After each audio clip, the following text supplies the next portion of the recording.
Good morning students, MCom semester 2 financial accounting and auditing 1। आज हम financial accounting and auditing 1 में आपके मई 2023 यानी कि लेटेस्ट यूनिवर्सिटी के एमसीक्यू सॉल्व करेंगे। तो first we will start with the English medium. हम इंग्लिश मीडियम से शुरू करते हैं।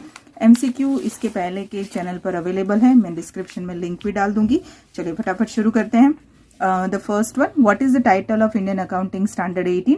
The first one is revenue recognition. Which of the following item is not included in cost of inventories? Cost of inventory में कौन included नहीं है? Selling and distribution expense. When land is provided by government at concessional rate, it is known as, जब government land provide करती है with the concessional rate तो उसे क्या कहते हैं? तो उसे non monetary grants कहते हैं। ये चीज़ें आपको जब आप उनके पर्टिकुलर अकाउंटिंग स्टैंडर्ड यानी कॉस्ट ऑफ इन्वेंटरी और जो गवर्नमेंट ग्रांट वो वाला जब आप अकाउंटिंग स्टैंडर्ड लर्न करेंगे उसमें ही उसके एमसीक्यू बने हुए हैं।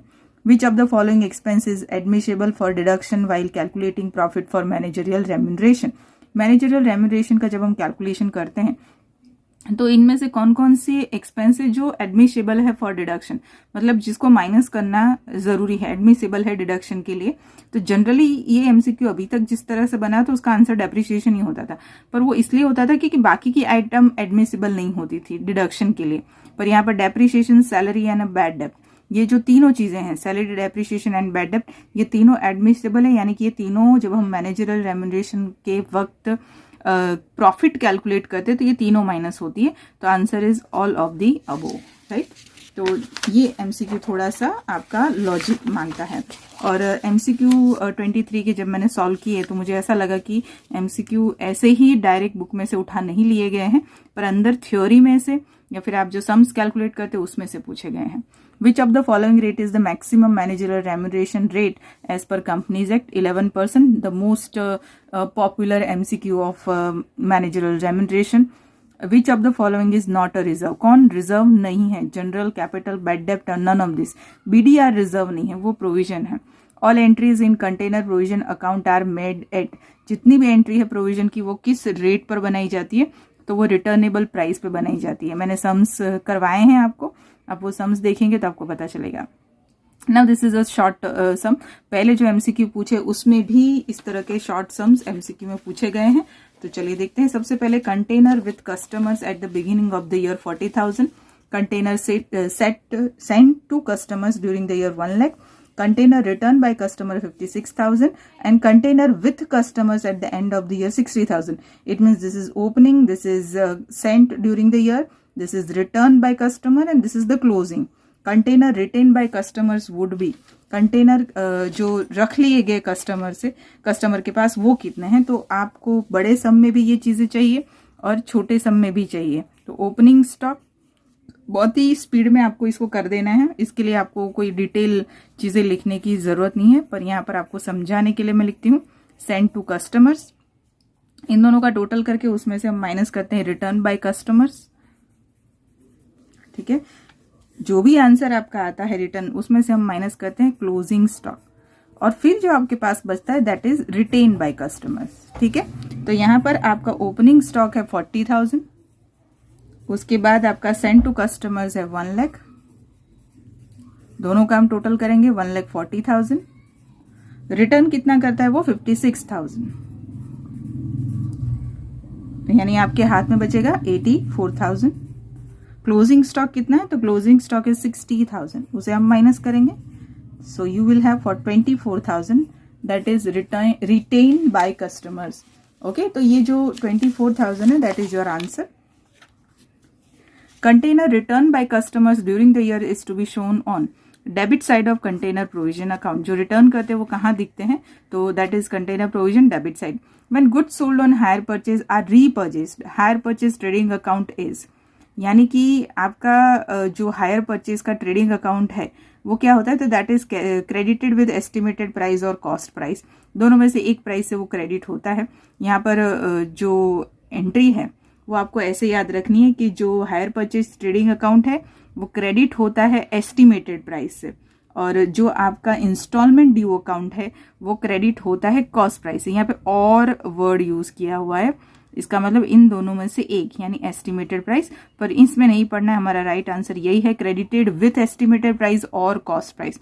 मैंने जैसे कहा कि ये एमसीक्यू थोड़े लॉजिकल है, आपको सॉल्व करवाते वक्त भी मुझे थोड़ा सोचना पड़ा था, क्योंकि कई बार क्या होता है कि लॉजिक होता है, डॉट टू डॉट आपकी बुक में से उठाए नहीं होते हैं, तो थोड़ा सोच समझना पड़ता है और कई बार उसमें थोड़े कन्फ्यूजन भी हो जाते हैं। चलिए फिर से इसकी बात करें तो हायर परचेज रीपरचेस्ड की एंट्री एचपी ट्रेडिंग अकाउंट में कहाँ होती है, तो एचपी ट्रेडिंग अकाउंट में क्रेडिट होती है, बट विद एस्टिमेटेड प्राइस। यहाँ पर दोनों प्राइस लिखिए, for the but they have used the word और। Now this is again short sum. The following information is taken from the books of a company. Opening stock shop का ही है, at shop. Purchase closing stock at shop. Goods are sold as to make profit of 20% on hire purchase price. नाउ आपको decide करना है कि goods send to hire purchase क्या होगा। तो अगेन आपका जो शॉप एट स्टॉक अकाउंट है वो आपको बनाना पड़ेगा, पर उसकी कोई ज़रूरत नहीं है। हम इसको भी इसी तरह लिख सकते हैं कि opening eight shop stock. I hope pencil से आपको दिखाई दे रहा होगा, राइट। तो उसमें ओपनिंग है 50,000। ये सब आप पुराने एमसीक्यू देखेंगे, सब सॉल्व करे हुए हैं। फिर उसमें आप ऐड करेंगे परचेज। परचेज आपका कितना है, 4,10,000। टोटल हम करेंगे तो 4,60,000। उसमें से हम क्लोजिंग माइनस करेंगे, closing eight shop stock. Closing है आपका 60,000, यानी आपके हाथ में आएगा 4 लाख। और ये है आपका COGS, cost of goods sold. अब इसमें हमें प्रॉफिट ऐड करना है, तो उसमें क्या लिखा हुआ है कि goods are sold as to make profit of 20% on hire purchase price. Hire purchase price पे 20% प्रॉफिट है, यानी हमें ये हायर परचेज प्राइस नहीं है, COGS है। हायर परचेज अगर मैं 100 एज्यूम करूं, है ना, तो प्रॉफिट 20, यानी COGS कितना होगा, 80 होगा। यानी मैं इसको ऐसा लिख सकती हूँ कि 80 इज इक्वल टू 20, तो 4 लाख पे कितना, यानी प्रॉफिट कितना आएगा, प्रॉफिट आएगा आपका 1 लाख। तो the profit is 1 lakh. Add कर दें, यानी आपने गुड्स किस प्राइस से भेजा, HP पे 5 lakh. Right answer is 5 lakh. कैसे है 5 lakh, 4 lakh plus 1 lakh is equal to 5 lakh. तो यहाँ पर आपका राइट आंसर है 5 लाख। ये भी आप पीछे जो MCQ सॉल्व करे हुए हैं हमने, उसमें है। Now which of the following statement is correct with respect to hire purchase price. सही आंसर है hire purchase is equal to down payment plus installment. आपका HP का प्राइस कैसे बनता है, तो आपने जो DP दिया है उसमें आप सारी इंस्टॉलमेंट ऐड करें तो HP बनता है। इंस्टॉलमेंट में इंटरेस्ट इंक्लूडेड है, तो this is the right answer, so none of the above, right. तो ये हो गए आपके MCQ इन इंग्लिश मीडियम। अब हम फटाफट से सॉल्व कर लेते हैं गुजराती मीडियम में। जो मैंने कैलकुलेशन एक्सप्लेन किया वो मैंने हिंदी में ही एक्सप्लेन किया है, गुजराती में मैं इसमें से ही आपको बोल के एक्सप्लेन कर देती हूँ। चलिए शुरू करिए गुजराती मीडियम में। સૌથી પહેલા ભારતીય હિસાબી ધોરણ 18 ઇન્ડિયન એકાઉન્ટિંગ સ્ટાન્ડર્ડ 18નું શીર્ષક ઉપજનું સંપાદન નીચેનામાંથી કઈ વિગતનો સમાવેશ ઇન્વેન્ટરીની પડતરમાં થતો નથી, વેચાણ વિતરણ ખર્ચાનો સમાવેશ થતો નથી। જ્યાંથી પેપર લીધું છે એમણે રાઈટ ને રોંગ કરેલા છે, પણ તમે મારા પેન્સિલથી કરેલા આન્સરને સાચા સમજજો।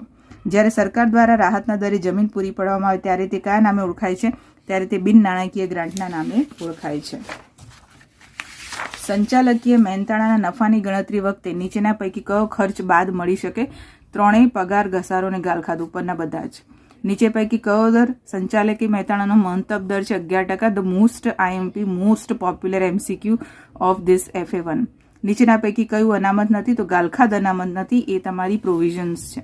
પાત્રોના જોગવાઈ ખાતામાં તમામ નોંધો પરત કિંમતે એન્ટ્રી કરવી પડે છે। વર્ષની શરૂઆતમાં, હવે આ જે છે એનું સોલ્યુશન અહીં મેં લખ્યું છે, ગ્રાહકોએ કેટલા પાત્રો રાખી લીધા, તો એના માટે સૌથી પહેલા શરૂનો સ્ટોક 40,000, એમાં ગ્રાહકોને મોકલેલ 1 લાખ એડ કરવાના, એમાં એમણે જે પરત કર્યા 56,000 એ માઇનસ કરવાના, વર્ષને અંતે એમની પાસે આખા સ્ટોક 60,000 રહે છે એ પણ માઇનસ કરવાનું, એટલે જે વધશે એ ગ્રાહકોએ રાખી લીધેલા પાત્રો હશે, જે છે 24,000। આ વર્કિંગ નોટ છે જે બધાએ લર્ન કરવાની। વર્ષ દરમિયાન ગ્રાહકોએ પરત કરેલ પાત્રો કઈ બાજુ દર્શાવાય છે, તો વર્ષ દરમિયાન એમણે જે પાત્રો પરત કર્યા છે એ પાત્રોના જોગવાઈ ખાતાની ઉધાર બાજુ। દેન જ્યારે ભાડે ખરીદથી વેચેલ માલ પરત લેવામાં આવે ત્યારે ભાડે ખરીદ વેપાર ખાતું અંદાજિત કિંમતે કે પડતર કિંમતે જમા થશે। આ બંનેમાંથી એક કિંમતે જમા થાય છે। સાચો આન્સર છે કે અંદાજિત કિંમતે જમા થાય છે, પણ આ જ તમારો સાચો આન્સર છે કારણ કે બંનેમાંથી એક લખ્યું છે। ચલો નેક્સ્ટ ઇઝ ફરી એક વર્કિંગ નોટ આવશે. આ છે તમારી દુકાનના શરૂઆતના સ્ટોકની. તમને પૂછ્યું છે કે ભાડે ખરીદથી મોકલેલ માલની ભાડે ખરીદ કિંમત કેટલી, ભાડે ખરીદથી મોકલેલ માલની ભાડે ખરીદ કિંમત કેટલી. તો સૌથી પહેલાં દુકાનમાં તમારો શરૂનો સ્ટોક 50,000, ખરીદી 4,10,000, એમાંથી આખો સ્ટોક માઇનસ કરો 60,000, એટલે તમને જે મળશે એ તમને પડતર મળશે, બરાબર, 4 લાખ. અને એ 4 લાખ એ તમારે નથી મોકલવાનું, તમારે એની ઉપર નફો મોકલવાનો છે. પણ નફાનો રેટ જે 20% આપ્યો છે એ વેચાણ ઉપર એટલે કે ભાડે ખરીદ કિંમત પર આપ્યો છે. તો ધારવાનું કે ભાડે ખરીદ કિંમત 100 હોય, નફો 20 હોય, તો તમને પડતર કેટલી મળે? 80. 80 એ 20, તો 4 લાખે કેટલા? 1 લાખ આવે. નફો 1 લાખ એડ કરો એટલે તમારો જવાબ આવે 5 લાખ. તમે 5 લાખની કિંમતે ભાડે ખરીદ કિંમત હશે, બરાબર. ભાડે ખરીદ કિંમતના સંદર્ભમાં કયું વિધાન સાચું છે? ઉપરમાંથી એકે સાચું નથી, કારણ કે જે સાચું વિધાન છે એ છે કે તમારો ભાડે ખરીદ કિંમત ઇઝ ઇક્વલ ટુ જે તમે ડાઉન પેમેન્ટ આપો છો એની અંદર તમારે હપ્તા એડ કરવાના હોય છે, એટલે કે જે ડીપી આપીએ એ વત્તા installment, right. So I hope તમને સમજણ પડી હશે. ઓકે દેન, મિલતે हैं नेक्स्ट वीडियो में. Till then everyone, bye bye and best of luck.